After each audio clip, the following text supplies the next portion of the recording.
राधे राधे, जय श्री कृष्णा। मैं सीमा सिंह आप सभी को सादर प्रणाम करती हूँ। आज मैं आपको श्री शिव महापुराण का सती के आगे वाला महात्म्य सुनाने जा रही हूँ। यदि हम आदर सहित वीरभद्र का पूजन भी करें तो वह शंकर के क्रोध से क्रोधित होकर हमारी रक्षा नहीं करेगा। हम यदि यहाँ से भाग जाएं तो भी वीरभद्र अपने आकर्षणों से हमें खींच लेगा, क्योंकि स्वर्ग पाताल पृथ्वी कहीं भी वीरभद्र के शस्त्रों की गति रुक नहीं सकती। ब्रह्मा जी बोले कि उस समय इंद्र विष्णु जी का परिहास करते हुए अपनी प्रशंसा करने लगा और देवताओं सहित हाथ में वज्र लेकर वीरभद्र से युद्ध करने के लिए आगे बढ़ा। तब उनका यह उद्योग देखकर रुधिर से भीगा हुआ मुख दक्ष अपनी स्त्री सहित उनके पास जाकर बोला कि हे देवराज, आप लोगों के बल पर ही मैंने इस यज्ञ का आयोजन किया था, क्योंकि मैं जानता हूँ आप लोग सत्कर्मों की सिद्धि के प्रमाण हैं। दक्ष के इन वाक्यों को सुनकर देवताओं सहित इंद्र शिव की माया से मोहित हो युद्ध करने के लिए आगे बढ़े। उनका शिव गणों से घोर युद्ध हुआ। भूत प्रेत पिशाच पराजित होने लगे। तब यह देख वीरभद्र को बड़ा क्रोध आया और उस महाबली ने महात्रिशूल ले देवताओं को गिराना आरंभ कर दिया। देवता यक्ष सिद्ध चारण सभी त्रिशूल से घायल हो गए। उनकी भयंकर मार से कितने ही देवता कट कट कर गिरने लगे, कितने ही भाग गए। बृहस्पति भगवान शंकर का स्मरण कर इंद्र से बोले कि हे इंद्र, मैं क्या कहूँ, जो सिद्धांत पहले विष्णु जी कह कर गए हैं वही प्रधान है। शिव जी का विरोधी कभी सफलता और विजय लाभ प्राप्त नहीं कर सकता। उसी समय महावीर वीरभद्र ने मन में शंकर जी का स्मरण करके इंद्र आदि देवताओं से कहा कि अरे मूर्खों, तुम लोग इस यज्ञ में क्यों आए हो? अब तुम सब मेरे पास आओ, मैं तुम्हें इसका फल देता हूँ। हे इंद्र, हे अग्नि, हे सूर्य, चंद्रमा, कुबेर, वरुण, यम, शेष सभी चतुर देवताओं, आज मैं तुम्हें इसका ऐसा फल दूंगा जिससे तुम सर्वदा के लिए तृप्त हो जाओगे। ऐसा कहकर गणों का सेनापति वीरभद्र अपने तीक्ष्ण बाणों से उन देवताओं को छेदने लगा, जिसकी भयानक मार से सब देवता भाग गए। फिर अपने गणों सहित वीरभद्र यज्ञ मंडप में पहुंचा और युद्ध में भागे हुए देवताओं का सारा समाचार देने के लिए पहले ही विष्णु जी के पास पहुंच गया और कहा कि हे रमानाथ, जैसे भी हो इस यज्ञ की रक्षा कीजिए। तब ऋषियों के ऐसा कहने पर विष्णु जी वीरभद्र से युद्ध करने के लिए सन्नद्ध हुए। सुदर्शन चक्र लिए हुए चतुर्भुज भगवान विष्णु यज्ञ मंडप के बाहर आए। उन्हें देख वीरभद्र की भ्रकुटियां टेढ़ी हो गई। उसने अत्यंत क्रुद्ध हो विष्णु जी से कहा कि हे विष्णु, क्या आपने भी शिव जी की शपथ का उल्लंघन किया है? भला आपका चित्त ऐसा क्यों हो गया? क्या आप शिव शपथ का उल्लंघन कर सकते हैं? परंतु मैं तुमसे पूछता हूँ कि तुम दक्ष के यज्ञ को कैसे बचा लोगे? क्या तुमने सती के कर्म को नहीं देखा? क्या दधीचि ऋषि ने जो कुछ कहा वो तुमने नहीं सुना? जो तुम दक्ष के इस यज्ञ में भाग लेने के लिए आए हो, अब तुम्हारी जो रक्षा करे उसे तुम बुला लो, मैं तुम्हें अभी पृथ्वी पर गिराकर भस्म कर दूंगा। अरे दुराचारी, शंकर विमुखी अधर्म विष्णु, क्या तू पवित्र शिव जी के महात्म्य को नहीं जानता? अच्छा तो ठहर, मैं तुझे अभी यमलोक भेजता हूँ। ब्रह्मा जी कहते हैं कि वीरभद्र के ऐसे वचनों को सुनकर बुद्धिमान भगवान विष्णु मुस्कुराते हुए बोले कि हे वीरभद्र, मैं शंकर जी का सेवक हूँ, विमुखी नहीं। मूर्ख दक्ष ने यज्ञ के लिए मुझसे प्रार्थना करी। भगवान शंकर के समान ही मैं भी भक्ति का वश में हूँ। दक्ष मेरा भक्त है, इसलिए मैं इसके यज्ञ में आया। मैं जानता हूँ तुम रुद्र कोप से उत्पन्न होने वाले वीर हो, परंतु मैं तुम्हें हटा दूंगा, तुम भी मुझे हटाओ, जैसा होगा देखा जाएगा। यह सुनकर वीरभद्र ने एक लंबी सांस लेकर हंसते हुए विष्णु जी से कहा कि हे महाप्रभु, मैं तुम्हारी परीक्षा ले रहा था, परंतु अब मुझे ये जानकर प्रसन्नता हुई कि तुम मेरे प्रभु के ही भक्त हो। अब मैं जान गया हूँ कि जैसे शिव है वैसे ही तुम हो। विष्णु जी ने कहा कि नहीं, तुम निशंक हो, मुझसे युद्ध करो, मैं तुम्हारे अस्त्रों से व्याप्त होकर अपने आश्रम को वापस जाऊंगा। वीरभद्र विष्णु जी से युद्ध करने के लिए तैयार हो गया। ब्रह्मा जी बोले कि जब महाबली वीरभद्र और महाबली विष्णु जी का युद्ध हुआ तो इंद्र आदि सभी देवता विष्णु जी के साथ हो वीरभद्र के गणों के साथ युद्ध करने लगे। भगवान विष्णु ने अनेकों आयुधों से भयंकर संग्राम किया। भैरवादी गण उनके साथ युद्ध कर रहे थे। वीरभद्र और विष्णु भगवान का रोमहर्षण युद्ध हुआ। विष्णु जी के शरीर से उनके योग बल द्वारा शंख चक्र गदा धारण करने वाले असंख्य वीर प्रकट हो गए। शत्रुओं को धारण किए वीरभद्र के साथ युद्ध कर रहे थे, परंतु युद्ध के ही क्षणों में वीरभद्र ने भगवान शंकर का स्मरण करके सबको अपने त्रिशूल से मारकर भस्म कर दिया। विष्णु जी के भी वक्ष स्थल में त्रिशूल मारा। इससे भगवान विष्णु मूर्छित होकर पृथ्वी पर गिर पड़े। फिर वापस उठकर चक्र ले उसे मारने दौड़े, परंतु वीरभद्र ने अपने अद्भुत तेज से चक्र को वहीं रोक दिया। विष्णु जी भी वहीं रुक गए, उनका स्तंभन हो गया। यह देखकर याज्ञिकों ने यज्ञ मंत्रों से उनका स्तंभन छुड़ाया। फिर विष्णु जी ने अपना शांख धनुष उठाकर उस पर बाण चढ़ाया। वीरभद्र ने उन्हें 3 बाण मारकर उनके धनुष के 3 टुकड़े कर दिए। तब मुझ ब्रह्मा और सरस्वती ने विष्णु जी से शिव जी के उस महागण का परिचय दिया। उसे असहाय समझकर विष्णु भगवान अंतर्ध्यान हो गए और वापस अपने लोक को चले गए।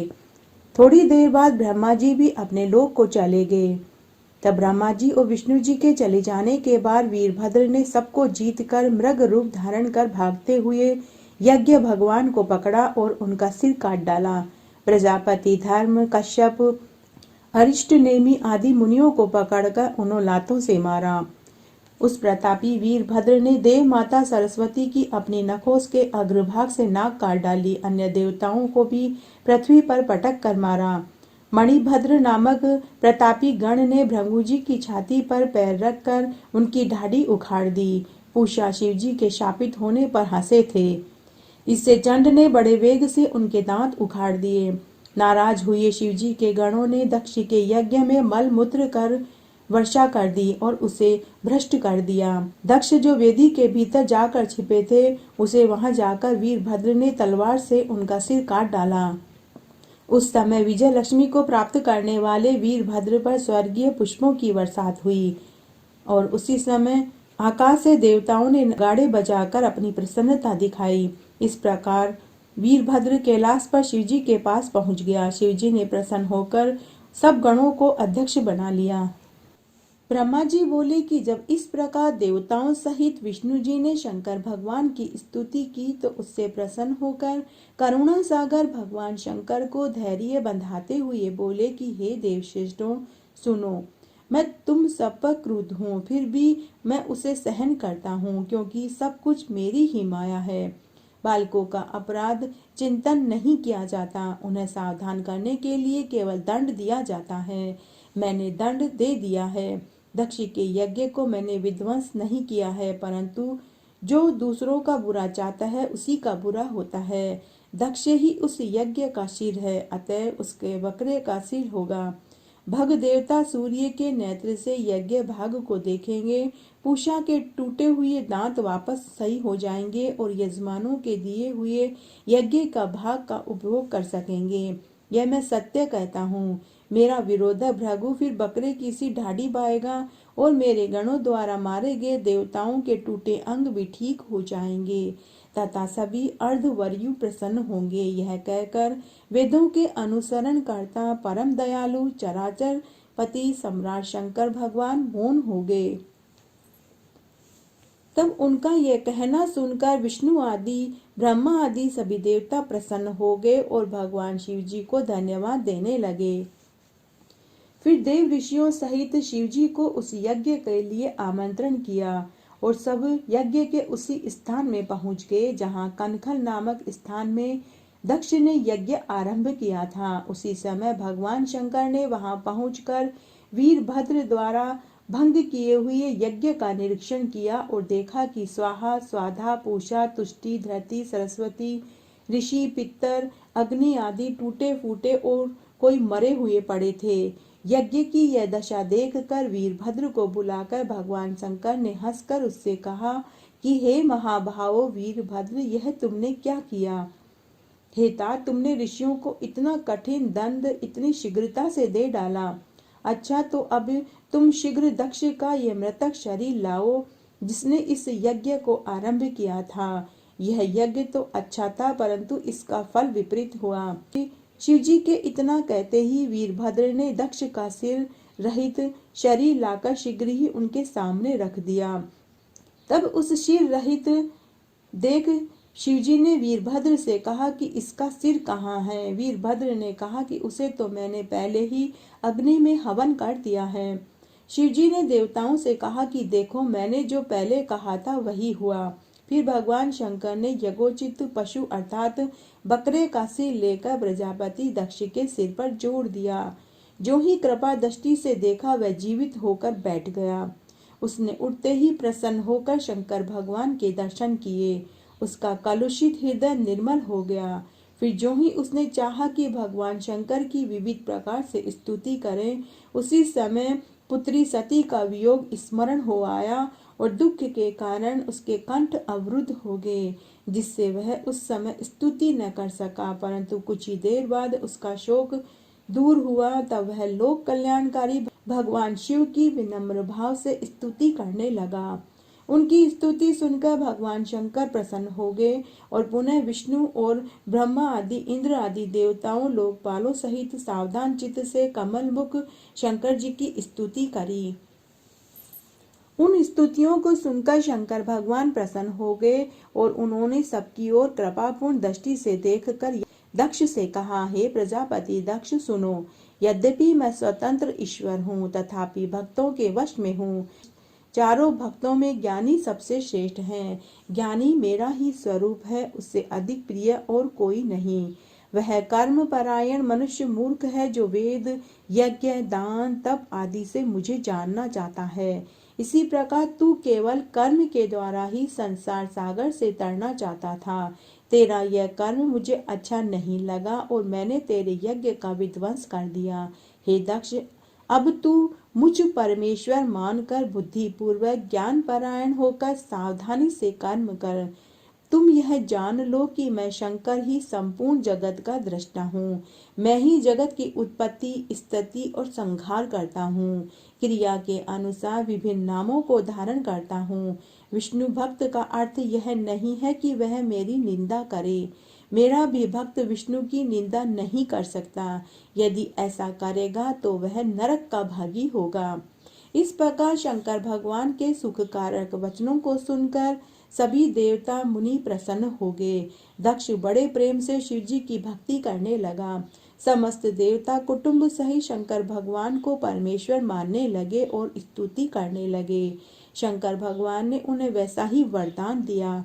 दक्ष प्रसन्न हो गया और शिव जी का नाम जपने लगा। शिव जी की कृपा से उसने अपना यज्ञ पूर्ण किया। सब देवताओं को यथा योग्य भाग मिला। शिव जी को भी उनका भाग दिया गया। ब्राह्मणों को भी बहुत सा दान दिया गया।